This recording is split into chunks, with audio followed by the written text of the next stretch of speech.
എൻ്റെ പേര് ബെക്സി പോൾ. ഇതെൻ്റെ ഹസ്ബൻഡ് ജോസ് കുട്ടി. ഇതെൻ്റെ മകൻ അശ്വിൻ പോൾ ജോസ്. ഞാൻ 2024 മാർച്ച് 6-ാം തീയതിയാണ് ഉടമ്പടി എടുത്തത്. എൻ്റെ മകനൊരു കോവിഡ് സമയത്ത് പഠിച്ചിറങ്ങിയിട്ട് ജോലിയൊന്നും ശരിയാവുന്നില്ല. കുറേ നാളിൽ ജോലി കിട്ടാതെ നിന്നുകൊണ്ട് ജോലി കിട്ടാൻ വേണ്ടിയാണ് ഞാൻ ഉടമ്പടി എടുത്തത്. അപ്പോൾ ഞാൻ മാർച്ച് 6-ന് ഉടമ്പടി എടുത്തു.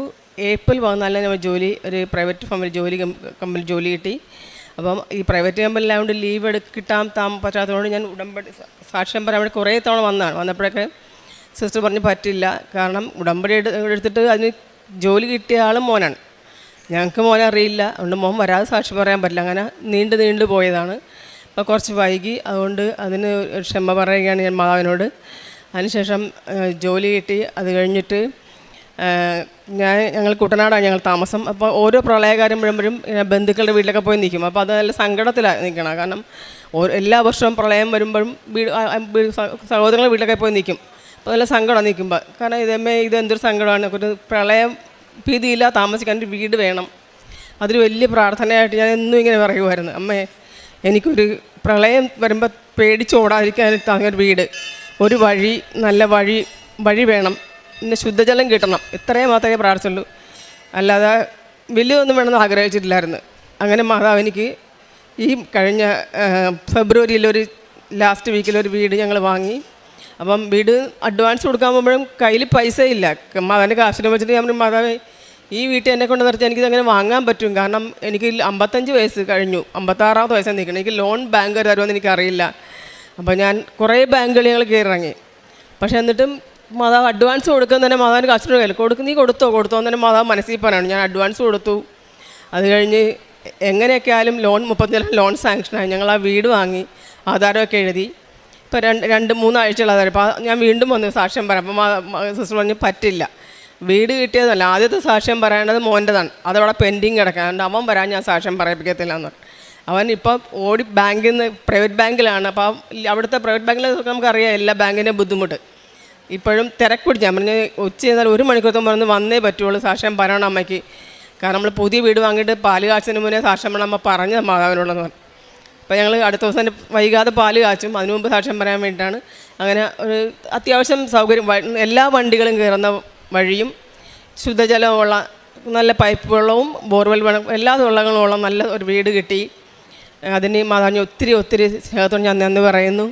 അതുകൂടാതെ 2016 കാലഘട്ടം മുതൽ ഞങ്ങളുടെ വീട്ടിൽ കുടുംബ പ്രാർത്ഥന എന്ന് പറഞ്ഞില്ല. ഞാൻ ഒറ്റയ്ക്കാണ് കൊന്തയും. പിന്നെ പ്രായമായ അമ്മച്ചിയും വന്നിരിക്കും. ഞങ്ങളിവിടെ കൊന്തയിലും കൂടെ ചൊല്ലാൻ ആരും വരത്തില്ല. അവർക്കൊക്കെ ഓരോ തിരക്കും കാര്യങ്ങളൊക്കെ പറഞ്ഞ് ഓരോരുത്തരും മാറി നിൽക്കും.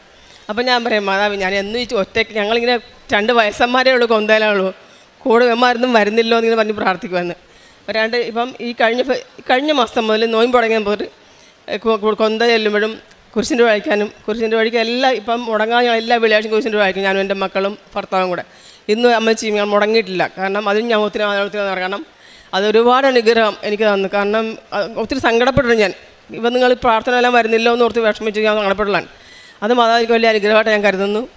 അതുകൂടാതെ ഞാൻ ഉടമ്പടിയിൽ ഒരിക്കൽ പോലും എനിക്ക് എൻ്റെ കാരണമൊന്നും ഞാൻ ആവശ്യപ്പെട്ടില്ല. എനിക്ക് സ്ഥിരമായിട്ട് ശ്വാസം വിടൽ വരലാണ്. ഞാൻ 400 വലിക്കുന്ന ആളായിരുന്നു.